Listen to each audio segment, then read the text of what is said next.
जय हिंद, वंदे मातरम। साथियों, Bihar police constable की नई भर्ती के लिए आज की इस वीडियो में लुसेंट बुक से जीके जीएस का प्रैक्टिस सेट नंबर 7 को कवर करेंगे।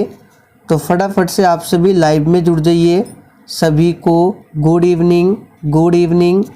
तो चलिए, फर्स्ट क्वेश्चन आपके सामने है।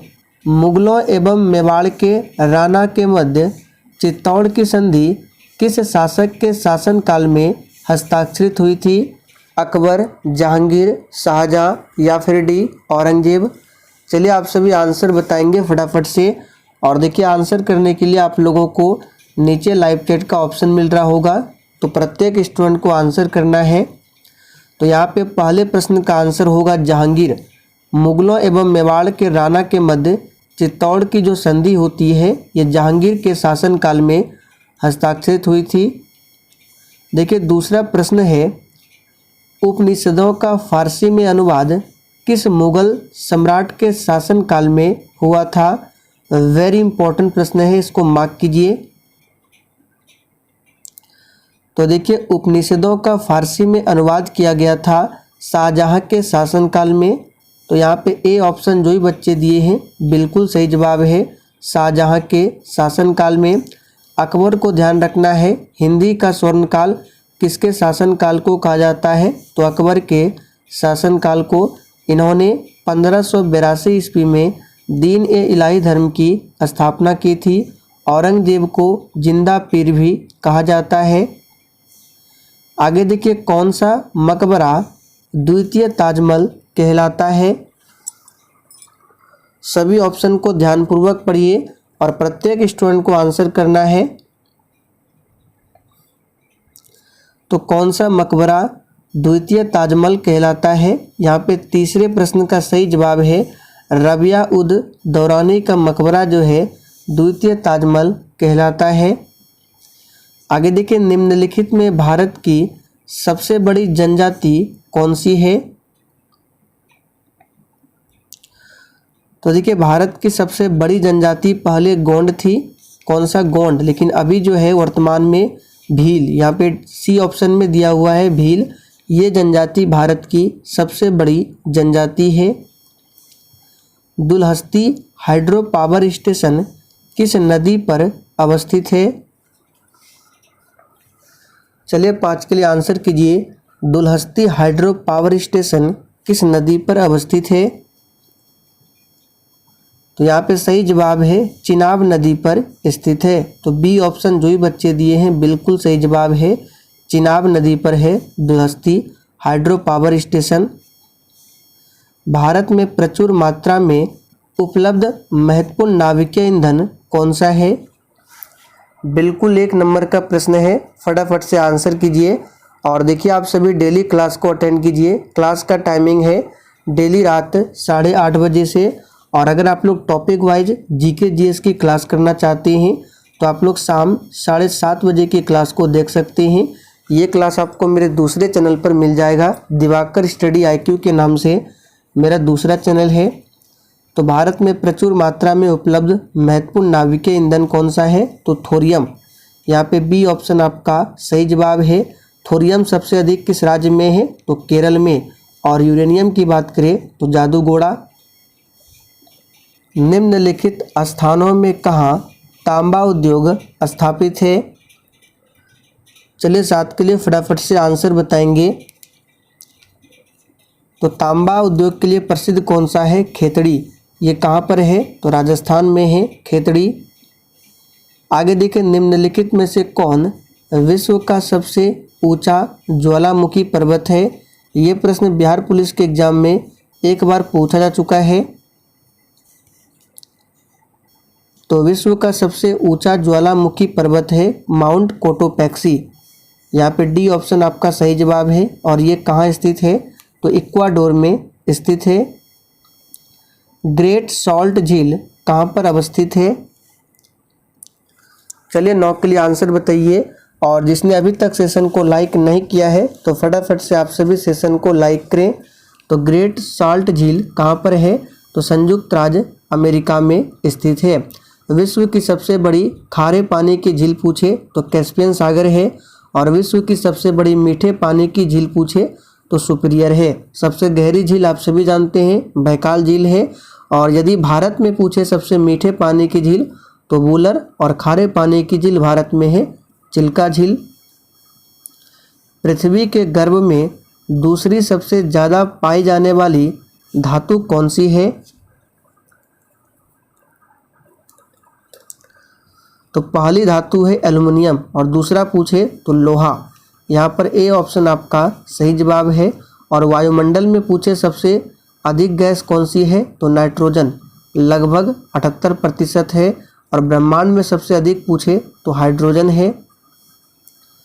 आगे देखिए, भारत के संविधान का प्रारूप तैयार करने वाली संविधान सभा के सदस्यों को, चलिए सभी ऑप्शन को पढ़िए, ब्रिटिश संसद द्वारा नामित किया गया। बी ऑप्शन है गवर्नर जनरल द्वारा नामित किया गया, ये भी गलत है, ये भी गलत है। विभिन्न प्रांतों की विधानसभाओं द्वारा चुना गया, ये बिल्कुल सही है। देखिए क्या बोला जा रहा है, भारत के संविधान का जो प्रारूप है ये तैयार करने वाली संविधान सभा के सदस्यों को किसके द्वारा चुना गया था? तो ब्रिटिश प्रांतों की विधानसभाओं द्वारा। यहाँ पे सी ऑप्शन आपका सही जवाब है। भारत के संविधान में उद्देशिका यानी कि प्रस्तावना का विचार कहाँ से लिया गया है? तो देखिए, प्रस्तावना की भाषा को लिया गया है ऑस्ट्रेलिया से, लेकिन प्रस्तावना का जो यानी उद्देशिका का जो विचार है इसे लिया गया है अमेरिका देश के संविधान से। तो यहाँ पे आंसर हो जाएगा डी ऑप्शन। और उद्देशिका को संविधान सभा के सामने किसने पेश किया था? तो पंडित जवाहरलाल नेहरू ने। कब? तो 13 दिसंबर 1946 को। और उद्देशिका में अभी तक कितने बार संशोधन किए गए हैं? तो केवल और केवल एक बार। कौन सा? तो 42वां संशोधन, जो कि 1976 में हुआ था। और इसी 42वां संविधान संशोधन को लघु संविधान भी कहा जाता है। भारतीय राजनीति व्यवस्था में इनमें से कौन सर्वोच्च होगा? तो भारतीय राजनीति व्यवस्था में सबसे ऊपर कौन होगा? संविधान होगा। तो जो भी बच्चे बी बता रहे हैं उनका बिल्कुल सही जवाब है। राज्यसभा के सदस्य का कार्यकाल कितने वर्षों का होता है? देखिए, एक बार पूछा गया था राज्यसभा अस्थायी सदन है या अस्थायी? तो याद रखिएगा, ये राज्यसभा जो है क्या है? तो अस्थायी सदन है। यह कभी भंग नहीं होता है, जबकि लोकसभा अस्थायी है और लोकसभा भंग किया जा सकता है। तो राज्यसभा के सदस्यों का कार्यकाल 6 वर्षों का होता है, जबकि लोकसभा के सदस्यों का कार्यकाल 5 वर्षों का होता है। राज्यसभा में जाने के लिए उम्र सीमा है 30 वर्ष और लोकसभा के लिए है 25 वर्ष। राष्ट्रपति द्वारा राज्यसभा में कितने व्यक्ति मनोनीत किए जाते हैं?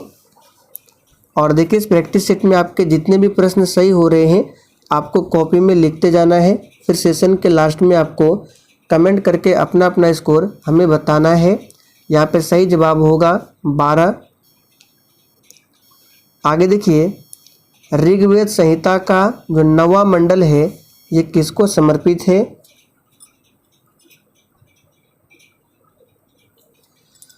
तो ऋग्वेद का जो 9वां मंडल है ये सोम देवता को समर्पित है।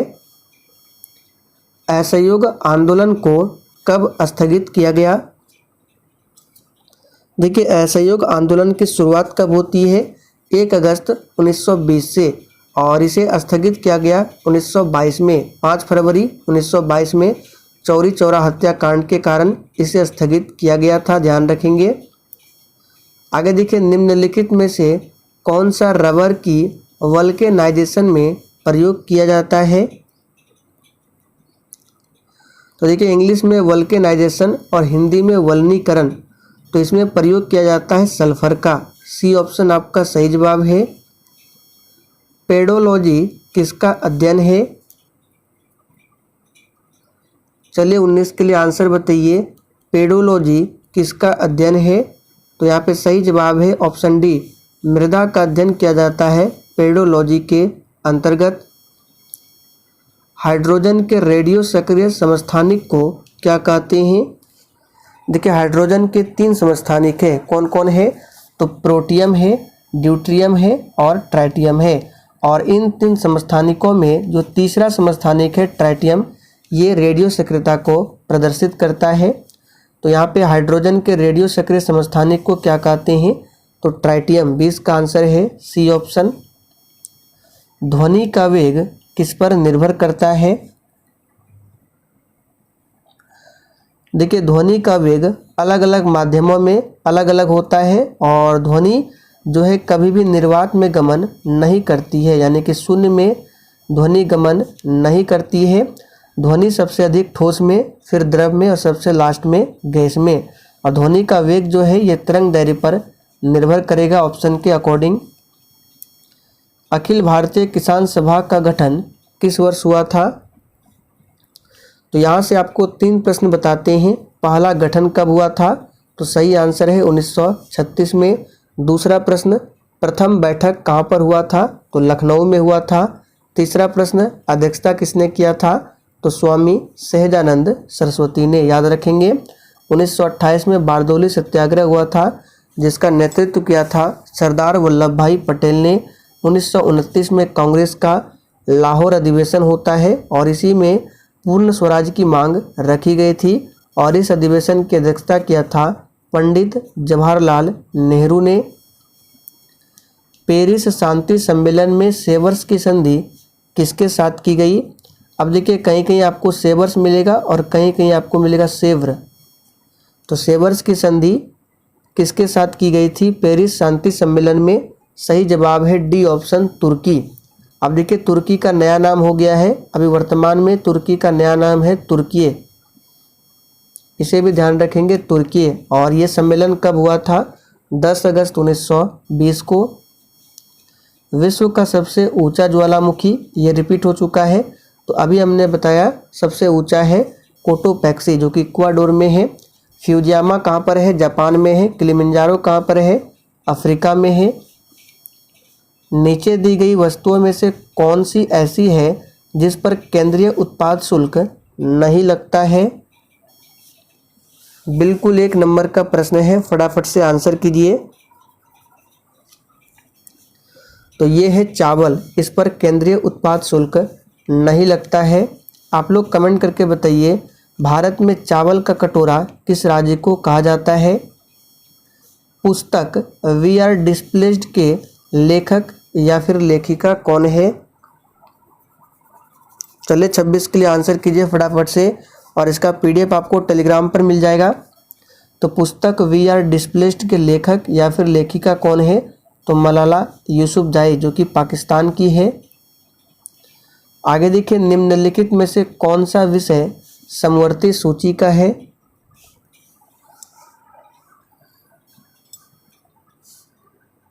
चलिए आंसर बताइए। देखिए, संविधान की 7वीं अनुसूची में कौन कौन से सूची है? तो संघ सूची है, राज्य सूची है और समवर्ती सूची का प्रावधान किया गया है 7वीं अनुसूची में, जिसमें पुलिस जो है ये राज्य सूची का विषय है। आपराधिक मामले ये समवर्ती सूची का विषय है। रेडियो और टेलीविज़न और विदेशी मामले ये दोनों संघ सूची के विषय है, ध्यान रखेंगे। तो यहाँ पे आंसर क्या होगा आपका? B option. भारत की जनगणना 2011 के अनुसार किस भारतीय राज्य की जनसंख्या घनत्व सबसे कम है?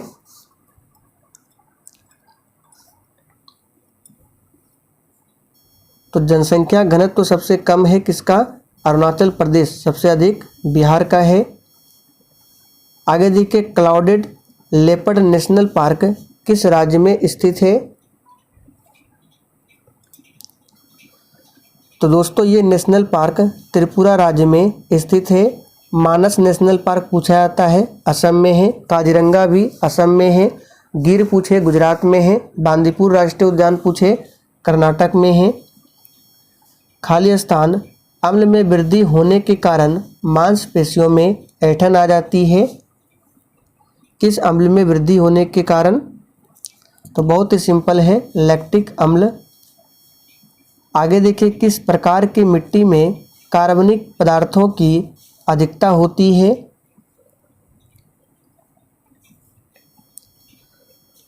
तो दोस्तों, ये मिट्टी कौन सी है? याद रखिएगा, जलोढ़ मिट्टी। और भारत में सबसे अधिक विस्तार पूछे तो इसी जलोढ़ मिट्टी का है। ये मिट्टी दो प्रकार की होती है, पुरानी और एक नई। तो पुरानी जलोढ़ मिट्टी को बांगर कहा जाता है और नवीन जलोढ़ मिट्टी को खादर कहा जाता है। काली मिट्टी का सबसे अधिक विस्तार महाराष्ट्र, गुजरात के क्षेत्रों में है और इसमें सबसे अधिक कपास की खेती होती है। पृथ्वी सूर्य से अपनी अधिकतम दूरी पर कब होती है? तो ध्यान दीजिए, पृथ्वी सूर्य से अपनी अधिकतम दूरी पर होती है 4 जुलाई को और इस स्थिति को कहा जाता है अपसौर। जब पृथ्वी सूर्य से अधिकतम दूरी पर होती है तो अपसौर और सबसे निकट हो तो उसे कहा जाता है उपसौर। और उपसौर की स्थिति कब बनती है? तो याद रखिएगा 3 जनवरी को। वह मेटल डिटेक्टर जिनसे होकर हवाई अड्डे पर लोग गुजरते हैं, वह जिसके द्वारा संचालित होते हैं, कौन सा नियम है?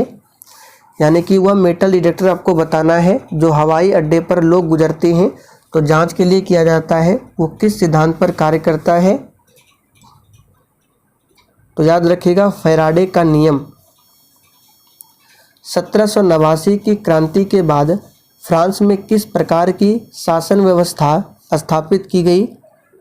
देखिए, फ्रांस की क्रांति कब होती है, इसको याद रखिएगा 1789 में। और इस क्रांति के बाद फ्रांस में किस प्रकार की शासन व्यवस्था स्थापित की गई? तो सही जवाब है संवैधानिक राजतंत्र। पादप श्वसन खाली स्थान में होता है। तो देखिए, पादप श्वसन मूल में भी होता है, पत्तियों में भी होता है और तना में भी होता है। यहाँ पे सही जवाब है उपरोक्त सभी। आगे देखिए, केंद्रीय तंत्रिका तंत्र में शामिल है। तो केंद्रीय तंत्रिका तंत्र में मस्तिष्क और मेरुदंड शामिल है। यहाँ पे सी ऑप्शन आपका सही जवाब है। निम्नलिखित में से क्लोरोफॉर्म का रासायनिक नाम क्या है? तो दोस्तों ध्यान दीजिए, क्लोरोफॉर्म का रासायनिक नाम क्या है? तो सही जवाब है ट्राइक्लोरोमीथेन। प्रकाश तरंगे किस प्रकार की तरंगे होती है? तो दोस्तों प्रकाश तरंगे ये अनुप्रस्थ तरंगे हैं, जबकि ध्वनि तरंगे अनुदैर्घ्य तरंगे हैं। आगे देखिए, राइबोसोम निम्नलिखित में से किसके लिए कार्यस्थल है? तो आप सभी जानते हैं राइबोसोम है प्रोटीन के संश्लेषण के लिए। यहाँ पे ए ऑप्शन आपका सही जवाब है। चलती बस में एक यात्री को आगे की ओर धक्का लगता है जब बस अचानक रुक जाती है, तो यह किसके द्वारा समझाया गया है? तो याद रखिएगा सही जवाब है न्यूटन के पहले नियम द्वारा, जिसे जड़त्व का नियम भी कहा जाता है। तो यहाँ पे ए ऑप्शन आपका सही जवाब है। तो चलिए आज के लिए इतना ही। सेशन पसंद आया हो तो सभी लोग लाइक करें और अधिक से अधिक सेशन को दोस्तों के साथ ज़रूर शेयर करें।